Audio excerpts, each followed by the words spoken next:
In the name of Allah, the most gracious, the most merciful. Assalamu alaikum. The worldwide head of the Ahmadiyya Muslim community, or AMC, Mirza Masroor Ahmed, on March 21st delivered a severe warning regarding the current global financial crisis while delivering the keynote address at the 6th Annual Peace Conference hosted by the AMC at the Batul Fadu Mosque in the United Kingdom. The event was attended by over 425 guests from all sections of society, some of whom were also invited to address the gathering. Mr. Rafiq Hayat, the national president of the AMC in the UK, opened the event by welcoming the guests.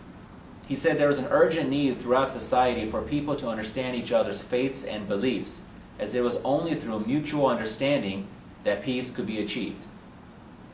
The MP for Mitcham and Morden spoke of how Islam was not just a religion, but a way of life. Its core values, she said, were truth and justice, and these were qualities epitomized by the AMC through its commitment through the betterment of society. The Shadow Minister for Communities and Local Government, Justine Greeding MP, remarked that for peace to develop, understanding, tolerance, and respect were the key factors. She said different groups ought to focus upon their many similarities rather than their few differences. She concluded by stating that she was proud that the AMC was based in her constituency and that it had been a privilege for her to invite Mirza Masroor Ahmed to the Houses of Parliament last October. The Shadow Home Secretary Chris Grayling MP brought with him the best wishes of the Leader of the Opposition, David Cameron MP. Mr. Grayling spoke of the appreciation that he has that the AMC looked outwards, not inwards. He commended its long-standing commitment to humanity through its work with charities such as Save the Children and Great Ormond Street Hospital. He finished by expressing a desire that Muslims, Jews, Christians, Hindus, and people of all other faiths be able to live together in peace and tolerance. Baroness Emma Nicholson spoke of her continued despair at the persecution faced by the Ahmadi Muslims in countries such as Pakistan. She said that she regularly received news of Ahmadi Muslims who had been killed or arrested for their faith, and that at such times she too shared in the community's grief. A long-term human rights campaigner, Baroness Nicholson concluded by again referring to the persecution of Ahmadi Muslims. She said, quote, "It is an absolute abomination. We will try to root it out," end quote. The keynote address by Mirza Masroor Ahmed, the fifth Khalifa of the AMC, began at 7:45 p.m. During his 35-minute speech, His Holiness commented upon obstacles impeding long-lasting peace, the current global financial crisis, the failure of the United Nations, and the increased conflict in various parts of the world. His Holiness opened his address by stating that though there was a strong desire for peace, even politicians were limited in their ability to bring about sustained and widespread change. He said, and I quote, "Though we have a desire for peace, we do not have the ability to take practical measures. Though we wish for the world to be a peaceful abode, our limitations constrain us from making the world such a place," end quote. He said that some people were restricted due to overarching governmental policies or party politics. Others were constrained not by policy but due to their selfish natures that meant they only intervened when they had a personal stake or interest. This, he said, was an issue both in the East and in the West. Selfishness existed amongst Muslims, Christians, and people belonging to other religions or those who did not profess any particular faith. His Holiness went on to describe the means through which peace could be achieved according to Islam. He quoted Quranic references relating to patience being a foremost virtue. He said that an estimated 70 million people died during the Second World War, the majority of who were civilians. If only people had exercised patience, much of the devastation could have been avoided. The same mistakes were being made in today's world. He said, and I quote, "Mankind should have learned its lesson, but unfortunately today's people are failing to learn from past mistakes. Even those who call themselves Muslims are shedding blood, and so are those who are working on the pretext of establishing peace. Despite our attempts to bury our heads in the sand, we are compelled to view horrific scenes that shake a person to the core." End quote.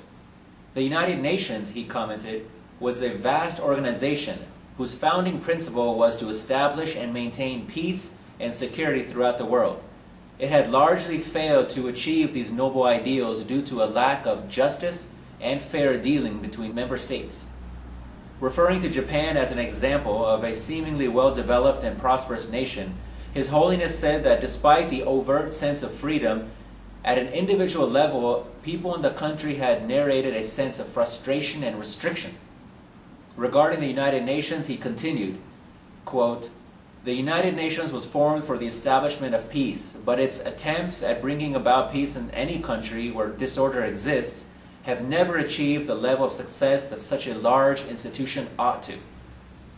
The United Nations is failing due to the influence of superpowers and because of this circle of unrest is escalating. We cannot simply close our eyes to this. The cause of the Second World War was such unrest and mini-wars." His Holiness concluded by analyzing the ongoing global financial crisis and comparing it with the Great Depression of 1929. Many similarities between the 1929 crash and the current crisis are apparent. Both crises originated in the United States, and their effects spread throughout the world. Industries were forced to cut production in 1929, and the same is true today.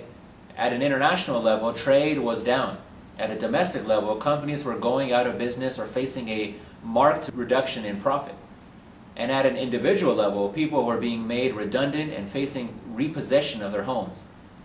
The Great Depression of 1929 was followed almost immediately by the onset of the Second World War, in which millions of innocent people lost their lives. His Holiness said that following the Depression, whatever wealth was available was channeled into very few hands, leading to division and dissent. Furthermore, conflicts at a small scale were erupting in Europe and Asia. All of these factors led ultimately to the Second World War. His Holiness warned that today the world was following a similar path. Though banks were being bailed out, hundreds of millions of dollars were being utilized to fulfill the bonus culture of the elite.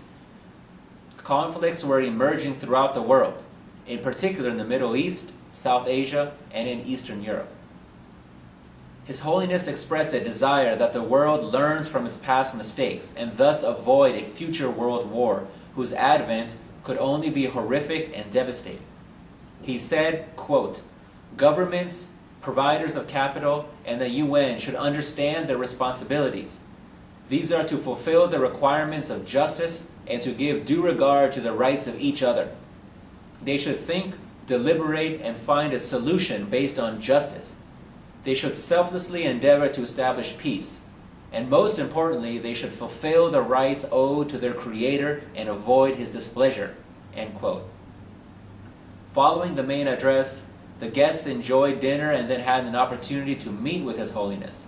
Many of the guests commented upon the high quality of his address, and others sought his prayers. Another guest said that she was a practicing Christian and commented that if the teachings of His Holiness were followed, then the world would change for the better. The event concluded as His Holiness met with assembled members of the press and media. Discussions took place regarding various matters, particularly the political and social instability currently engulfing Pakistan.